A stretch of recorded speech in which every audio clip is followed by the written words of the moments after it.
Hi everyone. So welcome back to this channel. Today I'm going to begin with the topic auditing, and today I'm going to start with the MCQ, and if the response is good I'll continue this series. These series will help you preparing for your PSU's exams, and also you can comment down below what exam you are preparing for, so this will help me generating more content on this channel. Please support guys. So let's begin with the series. So the first question is, the first auditor of a non-government company is required to be appointed by board of directors within how many days, right?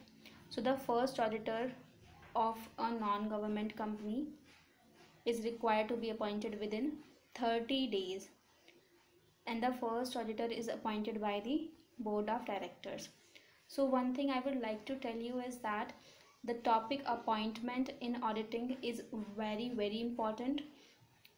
There are many chances that the question could be from here, so please focus on this topic.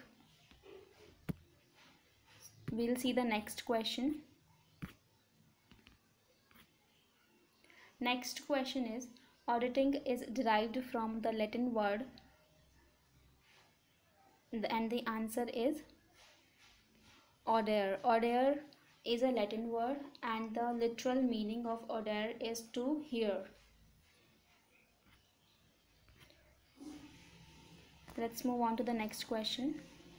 So the next question is, when the Chartered Accountants Act of India was made, whether it is 1947, 1949, 1956 or 1965, and the correct answer is 1949. We'll move on to the next question. Next question is, AAS 500 relates to what? AAS is, okay, comment down below what is AAS. I'll tell you what it is, what it related to. What is it related to? It is related to fraud, documentation, audit evidence or audit planning, and the correct answer is audit evidence. So AAS 500 relates to audit evidence. Next question is, an audit report is a plan of work, plan of action, a document containing the auditor's opinion on whether a financial statements comply with GAAP, or none of these. So audit report, it is a very easy question. Audit report is a document and an end result containing the auditor's opinion on the financial statements which he has examined, that whether these financial statements comply with GAAP or not, whether they show a true and fair view or not. So let's move on to the next question, which is verification, which is related to verification. So there are two terms in auditing. One is vouching and another one is verification, and our question relates to verification, which is, what does it mean? Basically, verification means examining all transactions, cross-questioning the accounting staff, checking of assets and liabilities, or all of these. So the correct answer is checking of assets and liabilities.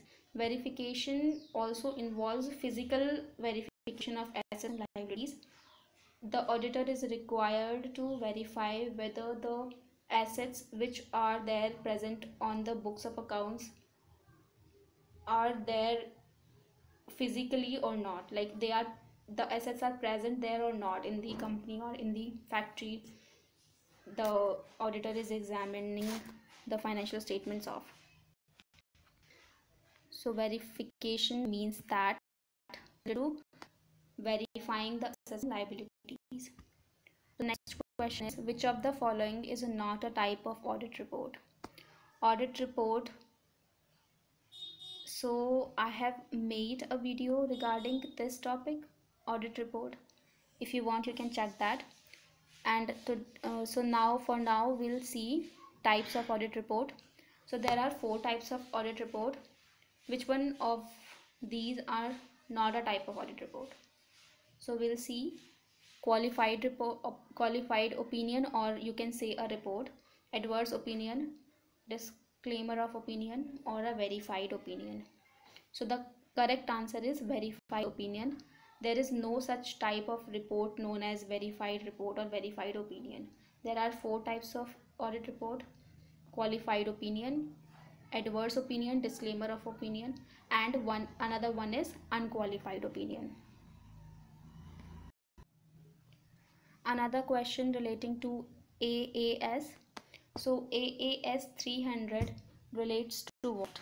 Whether it is related to a fraud, whether it is related to documentation, audit evidence, or audit planning. So the correct answer is audit planning.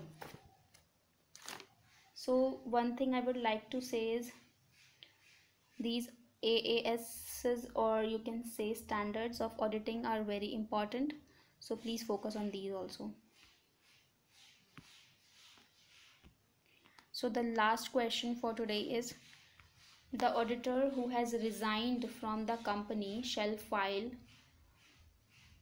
a form, right? So within 30 days from the date of resignation. So what does this question means is that whenever an auditor resigns, he or she has to submit a form within 30 days of his order resignation. So what is that form? So the form number is ADT 3. So we'll end this video for today.